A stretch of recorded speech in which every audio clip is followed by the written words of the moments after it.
सबसे पहले बात प्रधानमंत्री नरेंद्र मोदी के असम दौरे की। प्रधानमंत्री नरेंद्र मोदी ने असम के डिब्रूगढ़ नामरूप में एक यूरिया कारखाने का भूमि पूजन किया।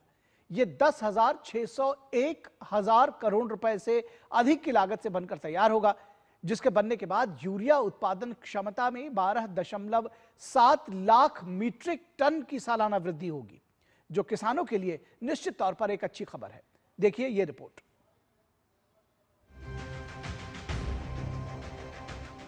डिब्रूगढ़ नामरूप की पहचान खाद कारखाने की वजह से बनी थी और कारखाना बंद होने के साथ ही धूमिल हो गई।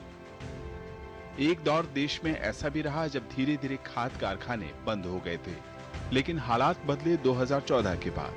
प्रधानमंत्री नरेंद्र मोदी के नेतृत्व में आधुनिक तकनीक के साथ खाद कारखानों को पुनर्जीवित करने की मुहिम शुरू की गई।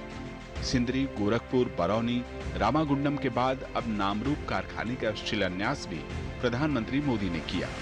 उन्होंने कहा कि कांग्रेस की नीतियों की वजह से ये कारखाने कभी बंद हो गए थे।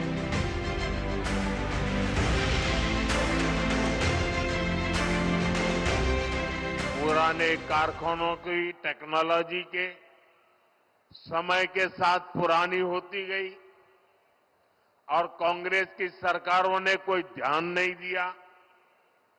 नतीजा ये हुआ कि नामरूप प्लांट की कई यूनिट्स इसी वजह से बंद होती गई। पूरे नॉर्थ ईस्ट के किसान परेशान होते रहे, देश के किसानों को भी तकलीफ हुई, उनकी आमदनी पर चोट पड़ती रही, खेती में तकलीफें बढ़ती गई। लेकिन कांग्रेस वालों ने इस समस्या का कोई हल ही नहीं निकाला। वो अपनी मस्ती में ही रहे। ABFCCL कारखाने की क्षमता 12.7 लाख मीट्रिक टन सालाना की होगी। ये करीब 11,000 करोड़ रुपए की अधिक की लागत से बनकर तैयार होगा। प्रधानमंत्री ने कहा कि ये किसान कल्याण भी सुनिश्चित करेगा, साथ ही आने वाले दिनों में देश खाद उत्पादन में आत्मनिर्भर भी बनेगा। आपने मुझे काम दिया 10-11 साल पहले, तब उत्पादन होता था 225 लाख मैट्रिक टन। ये आंकड़ा याद रखिए।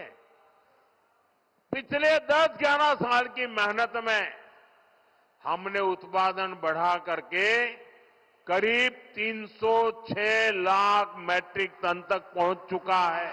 लेकिन हमें यहां रुकना नहीं है और अभी हमें हर साल करीब 380 लाख मैट्रिक टन यूरिया की जरूरत पड़ती है। हम 306 पर पहुंचे हैं, 70-80 और करना है।